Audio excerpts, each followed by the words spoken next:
Assalamu alaikum wa rahmatullahi wa barakatuhu. Welcome back. We are looking at conversations in the Quran, and I pray Ramadan has been going well, and just listening to some of these conversations enhances our desire to be more in line with and improve our ibadah and just be more in line and not be in disobedience of Allah subhanahu wa ta'ala and do whatever is pleasing for Him.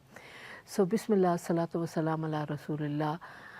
And we are looking today at the conversation as such is very brief, but I find it's very profound. So I wanted to bring this up, and it's about the fishermen and the Sabbath breaking they did, and there were people who told them not to do that, and people who said, "Why are you bothering telling them? They're going to do what they like." So that's the background of the story, and I'll go to ayah. It's in Surah Al-A'raf in ayah 163, and it says, "Ask them concerning the town standing close by the sea, and behold, they transgressed in the matter of the Sabbath." Okay, and for on the day of their Sabbath, their fish did come, and they would openly holding up their heads. So they were actually doing this to them, the fish, on the day they're not supposed to fish. Okay, but on the day that they had to fish, they had no Sabbath, and they came out, there was no fish, they had all disappeared. So we made that a test and a trial for them, and they were given to transgression. So now, what surfaces from this background is the greed or the wanting. We can't do it on Sabbath, but the fish are there on Sabbath. So what did they do? They put the fishing nets on the day before the Sabbath. Okay, they put the fishing nets out, but they did nothing. They said their tasbihs, they did what they did, but they put the nets in a way that the fish that came in were then stuck there. So while they bobbed up their head and everything, and they went under, but they got stuck. And let me see if I've got it given. So they couldn't resist. So. And then on the day after the Sabbath, they roped in their nets and they got the fish. But the fish were really there on Saturday when they weren't supposed to take them, and they made it so that they got hooked. They did it a day before and they picked them up a day after. So they transgressed and they broke the Sabbath, basically. But you see, this is called finding loopholes. This is called finding ways out. And in our own days, we do that. We want to bypass the lines, the queues. There's always something we do, whether it's at the doctor, whether it's a petrol station, there's a strike and everybody's queued up. You always want to do something to bypass the system. It's just in our fitrah. I'm just saying that glibly and generically, but there is that tendency. And so sometimes, that's why we are so strong on our Sharia, and we have this, the prayer you have to say at that time. Yes, there's the opportunity for qada if you can't really say it, so on and so forth, but then it has to be with wudu. It has to be, those things are all put in place, and they are there to train us to abide by the law. And then it's not just the law as that, and these people, the spirit of the law, because what they transgressed was in the spirit. And so, and we did make a trial for them, and they were given to transgression. So you're taking away the sincerity. So what happened? So some of them said, and they were then told by the good guys of, so they were the transgressors who actively violated the Sabbath by trapping the fish. Then there were the warners, the righteous individuals who condemned the transgressor and urged them to stop. Don't do this. Don't do this. You're messing up with with the law. And then there were passive observers, and they were the group that did not sin, but they refrained from advising or confronting the violators, and then questioning the purpose of the warning to those who were already doomed. So this is in ayah 164, which says, and when some of them said, why do you preach to a people to whom Allah will already destroy or visit with a terrible punishment? Okay, so there are always people, maybe sincere, but they say, why are you bothering to tell them, anything? And so then what happens? So said the preachers, the warners, the good guys, the righteous ones, the warners, they said, so they say قالوا معاذرة, so to discharge our duty إلى ربكم, to our Lord, ولعلكم يتقون, so that they may fear him. So they said, we have to do our duty. So all those people come and tell you, are very good at telling you, don't do this, don't do that. And you, why the heck are you bothering? Just do your thing. Don't tell me what to do. But here, to me, that's why it's so important that they said no, so that we may discharge our duty, so we can say in front of Allah, it's that, about enjoining good and forbidding evil. That is what is summed up here. That being actively enjoining good is better than being passive. So the people who didn't violate the law, but they also didn't go and tell these guys that, listen, don't do it, don't do it. And sometimes we have that saying about, it's not about bad guys doing bad things, but it's about good guys not doing the right thing of telling them not to do. So that's where these so these are the three groups that emerge. And so the take-home lesson is obedience of Allah's commands, and not without seeking loopholes. Don't have that attitude of wanting to seek loopholes, not putting on the seat belt, pretending putting it behind you so it doesn't matter, at least the car's not going, but if the cops stop you, then you have an excuse. No, I've got a cold shoulder, a frozen shoulder, this, anything. So this tendency to find loopholes is what we need to rein in. We need to rein in and, take care. And that's it. And then accountability of actions. So attempting to circumvent divine prohibition while, having outward maintaining a compliance is hypocrisy. And, they say, asfala safilin. The hypocrites are in the worst of the worst in Jahannam.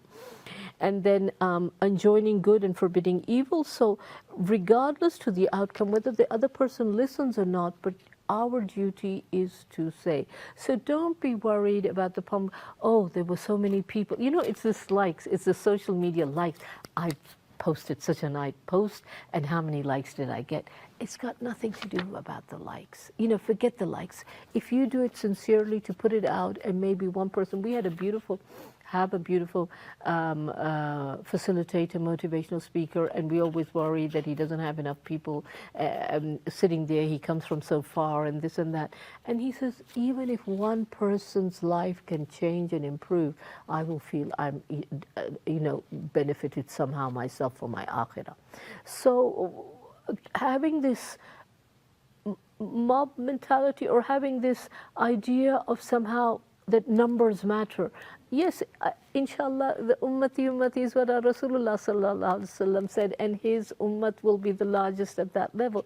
But for us to get caught into numbers for anything is not necessarily, it's what Allah wants. It's what Allah wants from us. As long as we've got the grade, we've got the number with Allah, that's what matters.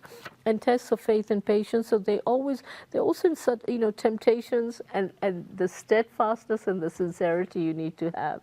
Maybe yes, for a whole week, and it was a test from Allah. He says it, that, it was, we made it at كَذَلِكَ نَبْلُوَهُمْ بِمَا كَانُوا يَفْسُقُونَ. So they were doing fisq, they were being in transgression, and this was a bala.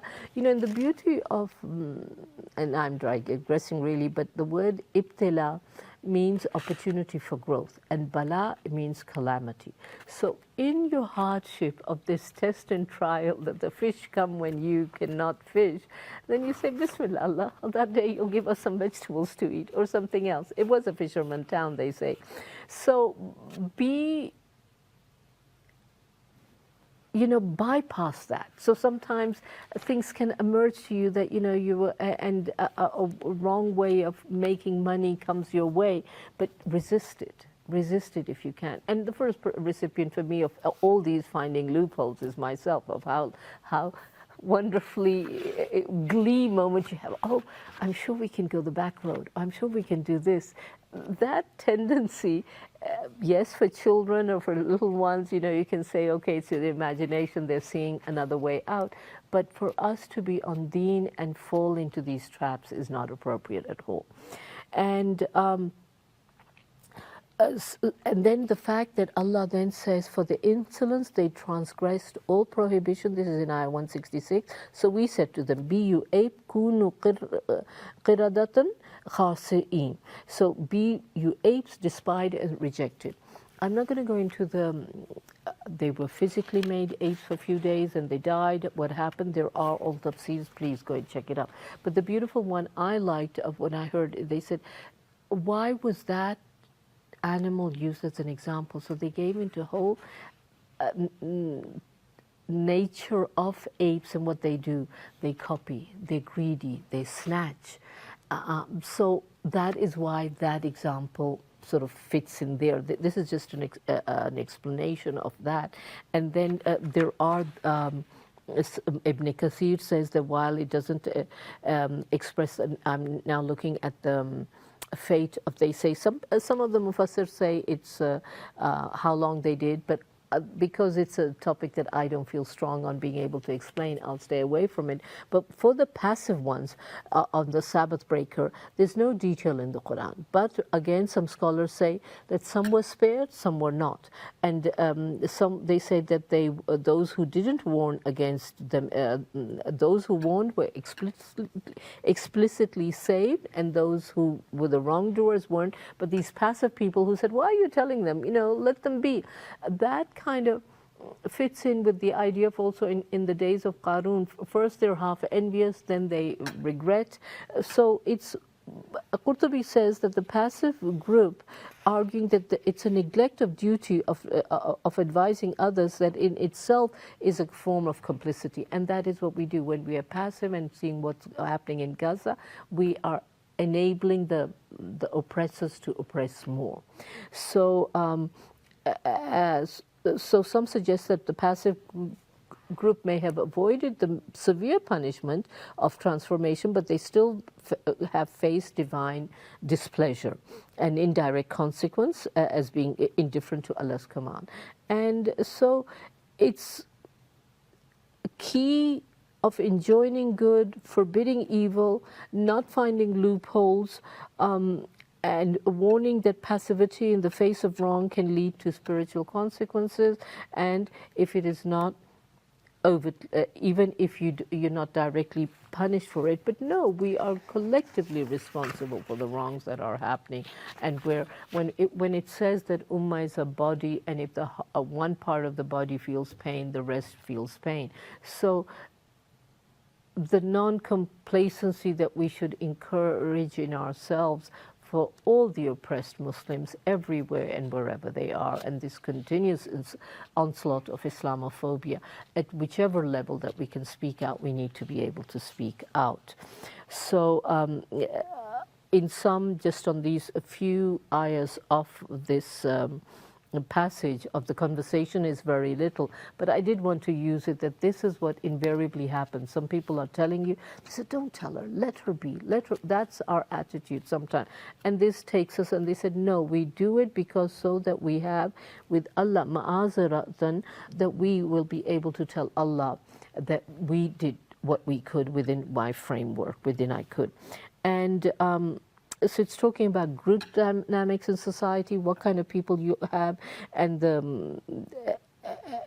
what goes on in societies. You always have within your own, whether it's at meetings, whether it's at other places, your community dynamics. There's always that we have different views. And so those who are more staunch to say, but they're also on the right, because we have it so strongly in Al Imran, and I'm not reading you the Arabic about وَتَأْمُرُونَ بِالْمَعْرُوفِ وَتَنْهَوْنَ عَنِ الْمُنْكَرِ, that enjoin, your amr is to say the ma'ruf, what is good, and enjoin the good, and tanha, and forbid the evil.